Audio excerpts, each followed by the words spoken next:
Philip to Evelyn, Hans Crescent, December 2nd, 1943, 7:30 p.m. Evie, dearest, here's my usual London letter.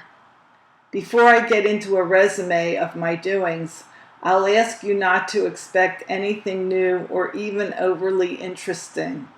The fact is, I've been doing the same things, with one exception, that I did on the occasions of my previous visits.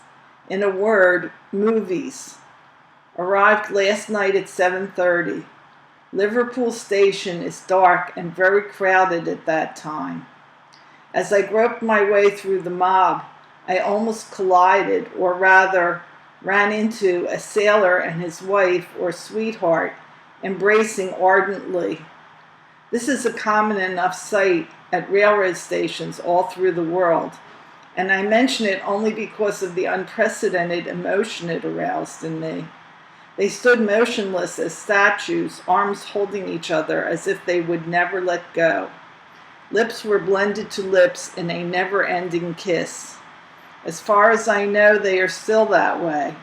But what almost floored me, page 2, was my own involuntary, and I'll admit it, I felt rather sheepish about it, reaction to the tableau. As I looked, the poignancy of it all seemed to crowd in upon me, and a sob, how else can one describe a sob, shuddered through me and forth from my tight throat. I must be in a pretty bad way to let it get to me like that.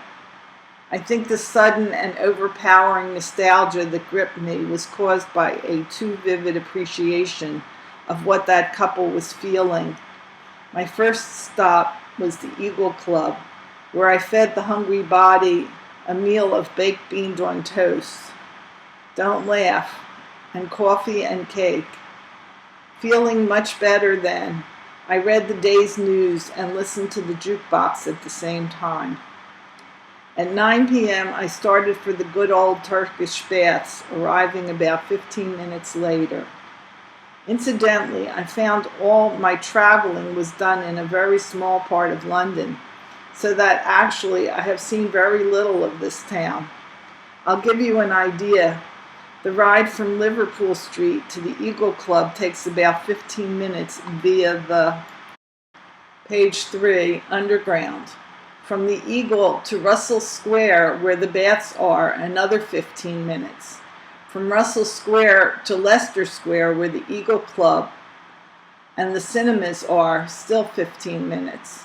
So you can't very well call me a man about town, can you? Well, I enjoyed myself as usual in the baths. You, my sweet, who take bathing and washing as a matter of course, will never know the luxury a good bath can be and how much appreciated. Bedtime for me was about 11 p.m., and I slept like a top till 9 this morning, when I rose, dressed, and made directly for the Eagle Club. Arrived there, I treated myself to a much-needed haircut. Then I breakfasted on hot cakes, Horlicks, and cake. I read the paper till 11 a.m., and then took off for the movies.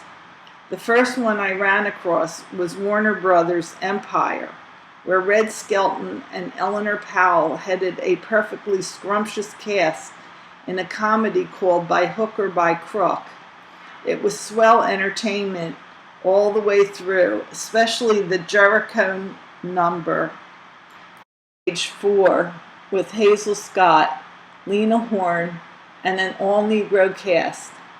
Powell is still the dancer, and her eye-filling gams are still the part of her that one pays strict attention to when she's dancing. Red Skelton is no better nor worse than usual, which means he is still good for plenty of laughs. The bedroom scene is a killer.